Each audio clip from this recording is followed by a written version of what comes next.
Hi guys, welcome to another podcast lifted by Lyfeproof. My name is Emmanuel. I am your host for today, and I'm joined with Aneshah from the Sandwell Youth Justice Service. Would you like to tell us a bit about yourself? Good afternoon, everyone. I'm Aneshah Gordon from the Youth Justice Service, as Emmanuel have said. I am currently the Deputy Service Manager at the Youth Justice Service. I've been in Youth Justice within Sandwell for 20 years now. Wow.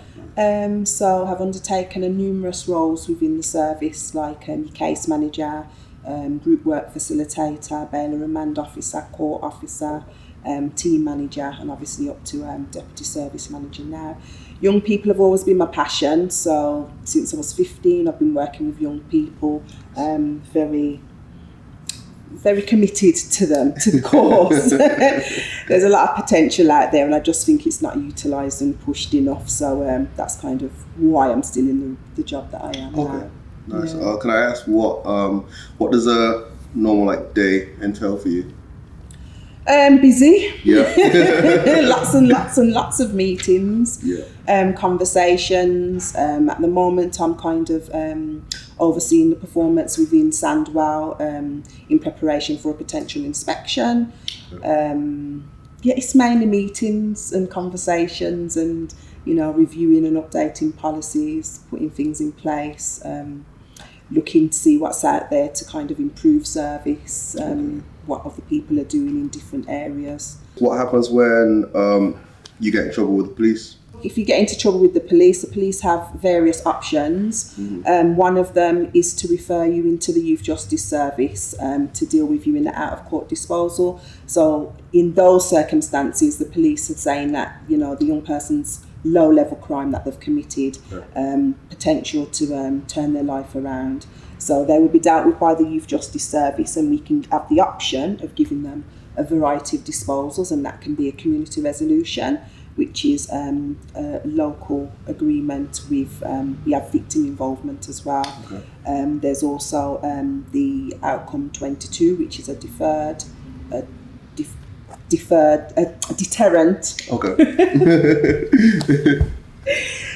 Deferred prosecution for young people. We also have youth cautions and youth conditional caution, which is the first line of statutory kind of disposal for a young person, which is something that has an imprint on their record, whereas the other two don't. We work with them around various issues that are identified in an assessment. So be it educational stuff around offending, so it depends on what offence they're committing. There may be issues going on with education, schooling, parenting, health, mental health. So a holistic assessment's done to kind of identify the needs of that young person. And then we work with them to try and address that as the underlying issues to prevent them from getting into trouble and to keep them on a good path. Police also have the opportunity or the option to charge young people to courts, and that's generally if they've got continuous offending history or their offence is so serious that it needs to be dealt with through the court system. Once they go to court, whether it's at the magistrates' court or Crown Court with the judges, they then can receive a referral order, a youth community order, which is a youth rehabilitation order. They can also obviously get custody, detention training order, dependent on the circumstances around their offence and their offending. When young people come into the Youth Justice Service, what do they kind of expect, or what happens to them? Can you kind of talk through the process, like when people come to? So regardless of which end they're coming in, whether it's statutory or out of court, every young person that comes into our service gets a holistic assessment, and that's for us to identify the needs of that young person so that we know what's obviously happening for them, so we know what things we need to put in place to address it. Obviously every case is different, every young person is different. So that, as I've said, looks at education, looks at the parenting circumstances, looks at their lifestyle, so the things that they're doing on a day-to-day basis, looks at associations, looks at their potential, so if they've got any goals or aspirations, if there's any mental health issues, if there's any substance misuse involved. So that assessment's done by one of our case managers. And once we've identified what their needs are, so let's say for argument's sake, a young person's not doing very well at education, they may not be attending education, they may have had numerous exclusions. That's an area that the case managers would work on in conjunction with the school. If their offence that they've committed is, let's say, possession of a knife, and it's established that they need education, so they don't understand the law around knife crime, they don't understand the consequences, they don't really know the dangers, then that will be delivered in an intervention session. Okay. So our intervention sessions are around specific offences, and we do that very creatively in Sandwell. Okay. So we're a creative, we've got Creative Arts Awards, and that's more getting them engaged into subjects like, you've got your podcast here, so someone might have an interest in podcasts, so we'll give them an opportunity to tell their story through the medium of that podcast, but still addressing the offending behaviour. The same if a young person has a passion around sports. So, there's a lot of sporting heroes that are out there that have encountered the law or got themselves into trouble for whatever, so we may use that as a case study to have a conversation to kind of map out and show the impact that it has on their future. If there's mental health issues, so we have young people who may self-harm or a very low mood, then we'll refer them into the right services to get that support that's required for them. The same, if things are not quite right at home, we need to include parents on that journey, because everything that we do with young people, once they go home, and obviously they're at home the majority of the time, it can be undone. So it's really important that we have parents on board as well. So we do offer services to parents. We've got a provision called Kitchen Table Talks, which is it's a non-statutory kind of relaxed approach to, so it's not really about you can't parenting and we need to tell you how to parent. It's just more about giving them that space to talk and offload some of the things that they're going through, linking them up with other parents so that they know they're not alone, talking about different strategies that other parents may have used to kind of deal with the behaviours that are presenting, or it might just be having a deeper understanding of the education system so that they can challenge things when their children are getting in trouble at school, or the school are not doing what they are supposed to do to address needs. Another thing that we do at Sandwell, all of our young people get screened for learning needs, because a lot of the statistics say that the young people that reach custody, is a high percentage of them that have underlying learning needs what haven't been addressed in the school arena. And obviously if you address things earlier, it can prevent things escalating. So things, if they've got dyslexia, or there might be autism, that's having an impact on their learning, because the young person doesn't know how to deal with it or know what's going on. Then it presents in behaviour, and then it gets labelled as it's a behavioural issue. So we tend to do that as a must with all our young people, so that we can then get in place the support that they need, and tapping with the schools to obviously let them know, that because we've got specialist therapists, speech and language therapists, that obviously do that work for us. Is that something that is exclusive to Sandwell, or is that available to? It's available. I know various youth justice services are kind of addressing speech and language and underlying needs as a priority because of the links to offending behaviour. So it should be available to all young people who are getting into trouble, but it should be available to all young people that are in the education system, really. We shouldn't be waiting until they get into trouble to kind of detect these things. But everywhere just works a little bit different. So it might not be as a must as in every young person gets that. It might be just identified through, their journey on their assessment and stuff. What sort of crimes are likely to get people into these kind of orders at the youth justice level? So there's a variety of crimes, and I will say when I first started in youth justice, the makeup of the offences and the crimes were a lot different. So I would have young people coming in for theft from shop, stealing a Snicker bar. I mean, I've had a couple of cases where a young person's dropped litter and received, being processed for that. So it's very different in terms of, the low level stuff.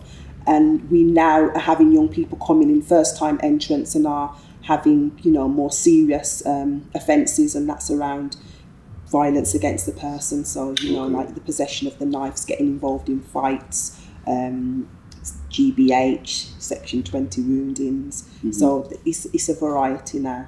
Okay. Yeah, and like I said, the offences that are so serious will divert them into court, so they go into the court arena, and those that are lower level, or maybe, so we've got a deferred prosecution for the Outcome 22 now, which is a pilot scheme. So previously, young people that are 16 plus, if they had possession of a knife, then it was a statutory, they had to be charged. Okay. Yeah, so there's a pilot in place now that the West Midlands are currently utilising, whereby if a young person has a simple possession, so there was no aggravating factors, within that circumstance, they can be referred into us for an assessment. So we'll do the assessment. And it's positive, because I know that in the past, in the earlier days, I had young people who would bring a blade, let's say, like they brought a Stanley blade into school that they were using to self-harm.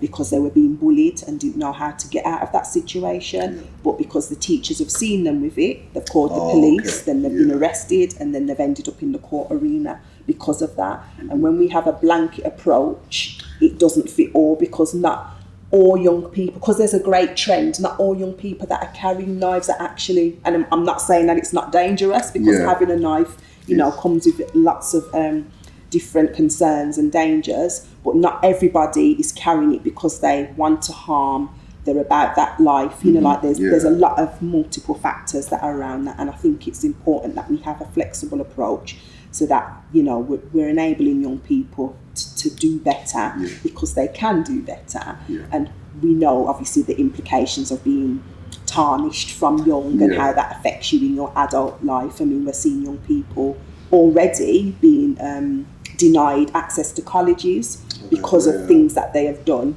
and at the end of the day, it's not helpful, because we know they need the education to progress in life, and if we're keeping them off that route, then what it's only going to lead to do? Of course. Would you mind just explaining to some people if they don't know what county lines is? County lines is the distribution of drugs around the county, up and down the country, on various, with the same lines, on the train lines, but it also can be in cars as well. So those individuals at the top using young people to distribute, travel with the drugs, and sell, the drugs as well. So we have young people travelling out of Sandwell area and being held in houses, cocoon houses they're called them, or trap houses, and they're there for a couple of days, just manning a line, telephone line, getting calls, and making sales of those drugs. County lines is on the agenda for everybody, and I think it's talked about a lot more. So I think, again, when I first went into the Youth Justice Service, or even when I was young myself, it was something that was there, but it just wasn't talked about. And I do think that with social media and things like that, it's more accessible. So the people who are grooming or exploiting these young people have easier access to them, and then they're exposed to it more. So it is on the increase in Sandwell. The young people are getting younger and younger. I mean, we have young people travelling as far as Scotland, and obviously Scotland legal system is a little different. So we've got those kind of barriers to kind of overcome. But they're getting about a lot in relation to county Just lines. For example, let's say a child from Sandwell is found up in Scotland. How does that work between the two justice systems? How, if you can shed some light on that? We have to, obviously there's a lot of communication liaison. We don't have any power to, so if they're presented before Scottish courts, then we have no power to alter that or change that. But what we do is provide the young person with family support, ensuring that they've got a solicitor, ensuring that their welfare needs are being met, the very best that we can. Obviously, if young people we know that they're in the area and we have an exploitation team called Horizon, so they do go and pick up young people to bring them back into their local area, so that if it hasn't been detected, so then we'll have conversations around that and then try and put packages in place to kind of manage that, keep them safe, a safety plan around that involving the parents and the school and any other services that are involved with them. Do you think all young people are being exploited, or are some of them using the term as an excuse to get themselves off a charge? So I would say because of bravado and stuff like that, very few young people actually say that they're being exploited anyway. It's by choice. But my experience, my opinion is that if a young person is, so Sandwell is a highly deprived area, like it's poverty in shapes, in different forms. If they're exposed to means of making money, they're being exploited. So whether they think that they're actively making a choice, they've been shown the way, they've been given the means to do it, and then they say they're making that informed choice to follow it through. But if they weren't exposed to that, so if they lived in a different area and then, the makeup of the things that they, everybody's being a doctor or, everyone wants to be a lawyer, that's what they naturally gravitate to. So is that their choice, is it really their choice to do that? At the end of the day, it's all about money, trying to make money. And a lot of them are not getting the money, or their parents can't afford A, B and C, so they're getting themselves caught up in that. Once they're in that, if they are making £1,000 a week or more, to then offer an apprenticeship scheme, which is only going to give them £100 or £150, it's those kind of choices, and a lot of them go into it not understanding the kind of the long-term implications for them, for their family, because we've had to move young people out of Sandwell because of, situations gone bad, whether it's owing people money or people being after them, not wanting them to stop. So, it's just they need that education, they need that understanding so that they, fully grasp what it is that they're getting into, and these people that are using them, why aren't they doing the lines themselves then? It's an issue. Just to kind of segue into community service, how does that work in the Sandwell area? So currently we have a bird box project. So if we rewind to 2020 when we had the lockdown, prior to the lockdown we were doing a lot of things in the community. So we had allotments where young people would go in and help with the the manning of the allotment. They've built things with wood, put, I don't even know the terminology, but the beams and they've done a lot of manual work to kind of help that. They do a lot of environmental work. We've had painting and decorating projects where they've gone into churches and they've kind of revamped the area, sanded down the wood, revarnished. We've had projects where they've gone into schools and recreated the whole playground, so that's the digging, taking out the concrete and stuff, and then put in the the earth and the things that they want in the playground. So they've been a part of that design as a part of their reparation. We call it reparation, not community service, But then when lockdown came, a lot of those projects had to stop because of obviously lockdown and the restrictions that were in place, and wearing the mask, even though out in the communities probably was the safest place anyway. But we had to scale that down, so we were delivering bird boxes to the young people to paint them in their homes. And then they're given to charity for sale. Donated to the Royal Society Protection of Birds so that they can have them. So it's still charity and community based because they're giving back. And we're currently in that same space in 2023, but we're hoping to go back into the community where we can have more community projects. In Sandwell, the young people that complete their reparation hours can get an ASDAN accreditation if they want to. So based on the hours and the work that they've done, they have to do little write-ups, and then that's adjudicated, and then they can get a certificate that they then can use to whether it's showed to a college or a training provider, Nice. because a lot of them, again, might not be getting anything from school. So that might be their first proper certificate that they get. So that's really nice, positive for the young people in Sandwell. I feel like the general idea of like reparations and what community service is, like, I feel like a lot of people just think everyone's in like orange jumpsuits and litter picking. yeah. Yeah, we used to do litter picking back in the day, but we've moved away from that, because as much as, like, we want them to pay back to the community, we also want to expose them to various things that can uplift them, that can keep them on the right path. So us instilling skills in them, some young people probably never picked up a paintbrush before. So, you've got paint and decorating. From that, they may then think, what, I could do this. And then they want to go on into college to do painting and decorating. The same with horticultural, environmental stuff. Until they're exposed to it, they don't know it's an option. So it's giving them skills, and their life skills that they can use in their adulthood anyway. So it's a bit more beneficial than cleaning the street, the litter.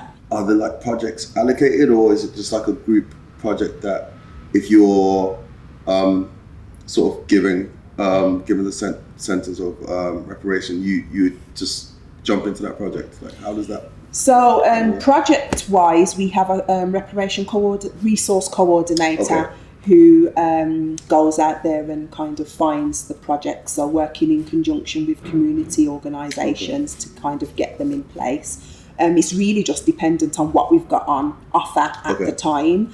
But for all young people, they have varied numbers of hours that they have to do. So whether it's sessions or hours, that determines how long you'll be doing it for. So if you're on a referral order, you could get up to 30 hours reparation that you need to complete. On community orders, it varies, because we have young people that could be on an order for 2 years. So that kind of varies in that way. But I will say that we also have direct reparation, which is led by the victims. So we have a restorative justice worker who liaises with victims of offences to kind of give them an opportunity to have their voice heard and to feel like justice has been done. If a young person wants to engage in that, so let's say for argument's sake, young person's committed a burglary and that victim wants to have, it's got questions that they want to ask and feel that, if they done some work in their garden, then that would be them paying back. And that young person agrees to that, then we would facilitate that to help that. So then that young person feels that they've done something good, and then the victim themselves feels that, justice has been served. So we try and encourage victim engagement and, restorative justice in all cases that possible. So what if, hypothetically, the person disagrees, like says, actually, I don't want to do that? It's voluntary. Okay. So if they don't want to do it, they don't have to. But what we try and encourage staff on their journey, on their order, is to try and have those conversations, to try and encourage them so that they can see the benefits of that. And obviously, if I'm saying why they shouldn't have done A, B and C, and I might be, retelling the story of the impact it has, it's a lot more powerful when it's coming from the actual person that they've harmed. One of the difficulties we currently have is that a lot of the offences that are being committed nowadays, it's peer on peer. So it's that kind of, it's young people who are the victims, and then you've got the dynamics of snitching and not, not wanting somebody else's friend to be coming after them. So we don't tend to get engagement when it's peer on peer. It's more when it's an adult victim and the young person that they both agree with that. And it could just be they want a letter of apology or a letter of an explanation. It could be that they're close to a soup kitchen and they want that young person to go and help out at that soup kitchen. But it's close to their heart. What happens if you miss a session or you miss a couple of sessions? What's the consequence? So I suppose the written rule is that young people are breached if they don't engage. So if it's in the out of court space, it's all voluntary. So the young people sign up to that programme. So there is no implications if they don't engage, unless they're on a youth conditional caution, which is the condition is that Okay, they have you to have to go, complete it, or they could end up in court.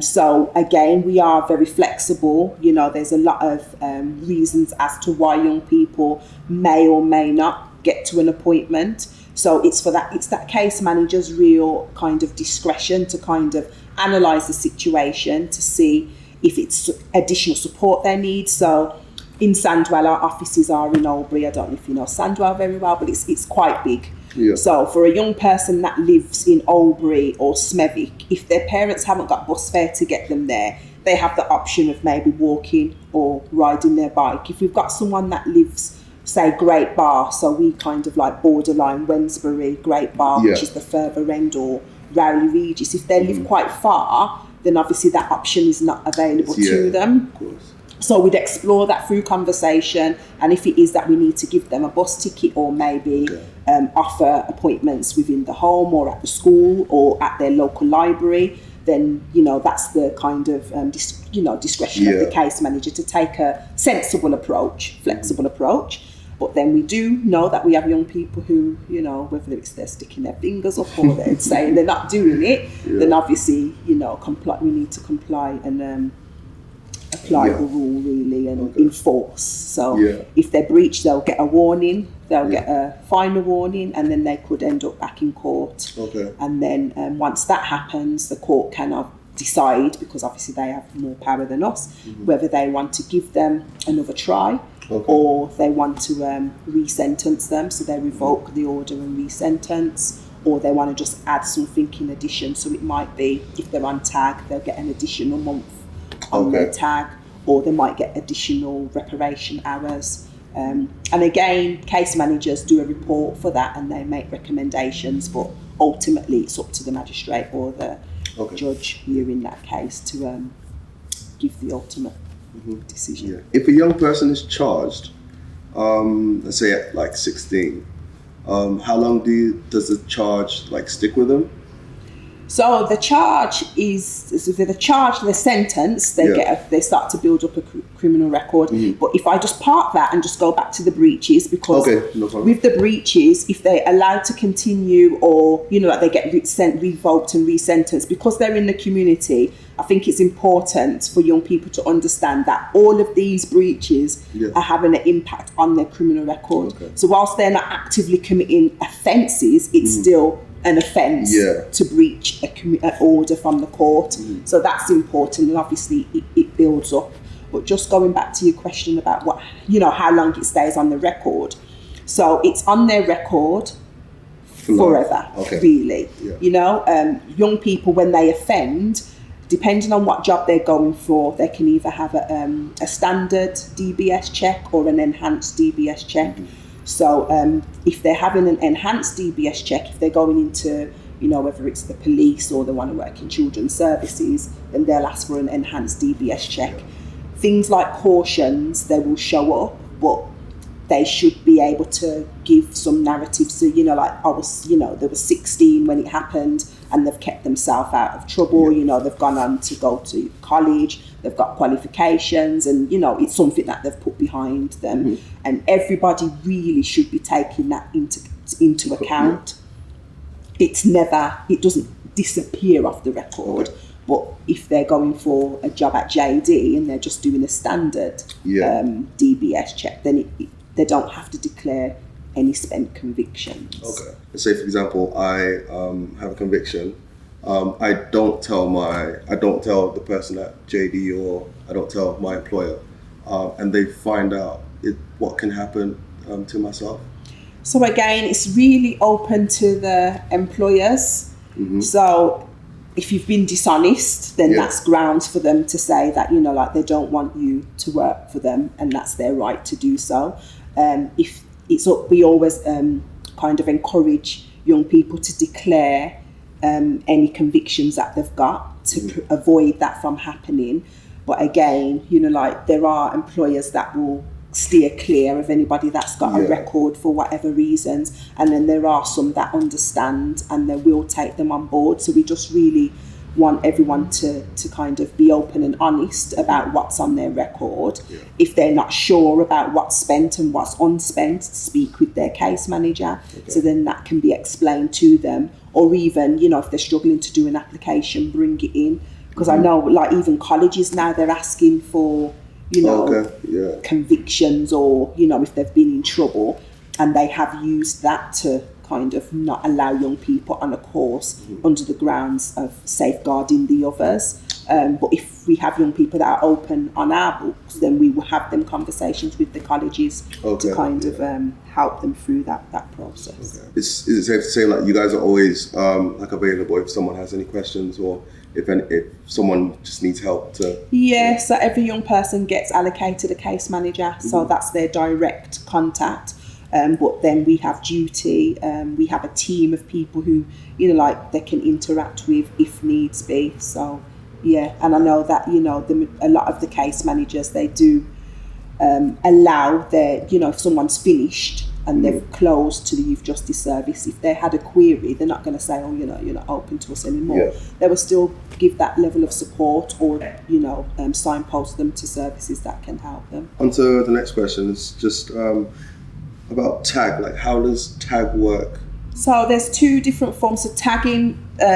Comes from curfew, so you're on a curfew, so you can have a curfew without a tag, which is what they call the doorstop curfew. So it just means that you need to be in your house between a period of time, and that tends to be 7 till 7. So from 7 p.m. till 7 in the morning, you have to be in your house at that time. If it's a doorstop curfew, then the police can turn up to your address at any time during that time to obviously ensure that you are where you're supposed to be. A lot of young people have the electronic monitoring tag, which is fitted in your house with a box that obviously, if you're not there, it notifies EMS that you're not there. If you're late, it notifies them, so you are kind of tracked. There is GPS tracking on that as well, so it can identify where you are. Okay. And what are the consequences if you're, for example, like, not at home? Or so again, it's about that flexible approach, because if the rule said, if you breach your curfew or your tag, then you're sent back to court. And if it's for the sake, if it's a couple of minutes, if it's the bus, was late, or something happened that's had an impact on them, that young person getting home, then we'll hear that and take that into consideration. Obviously, for those that are doing it repeatedly and are not putting the strategies in place to ensure they're in when they're supposed to be in, or there's intelligence that they're somewhere where they shouldn't be, or there's more offences being committed, then obviously that will be taken into account as to what action's going to be taken. But ultimately, you can get breached for breaching your tag or not complying with your tag. Was there anything that you want to tell to the people at home listening? I suppose to kind of sum up everything, for young people, it's important to understand that if they already have a criminal record, it's not the end for them. Obviously, there's limitations, but through motivation and perseverance and that kind of consistency, they can achieve and they can be successful in the future. I suppose for those that haven't engaged in any form of offending, I'd say prevention is better than cure, because like I say, there are limitations, but if you don't get yourself into trouble in the first place, if you haven't got a criminal record, then obviously it makes that life for you a lot easier, because we can't, force employers to employ people who have criminal records. We can't force the colleges to take you on for a college course and so forth. So there is a lot of emphasis now on prevention, and we are trying to reach to young people that are a lot younger, so that they're not making mistakes that some of us have made and in the past. So And are there any services or any people that you want to point some people to if they're just watching this for the first time and they think they relate with some of the issues that we've raised? So I guess if you've got a local youth service in your area, engaging with the youth workers there, because they have a lot of knowledge and understanding of some of the services that are local to them, because obviously things are different in various areas. So speak to your youth workers. Obviously, you're in education. Speak to your tutors, your school teachers. Speaking to your parents. If there's situations or kind of problems that you get yourself into, rather than turning to your peers to kind of address that. It's always good to have that adult, whether it's your youth worker or somebody that you can trust and talk to give you that kind of positive influence and correct information to help you. Okay. Well, Aneshah, thank you very much for your time. Thank you all for watching at home. See you next time.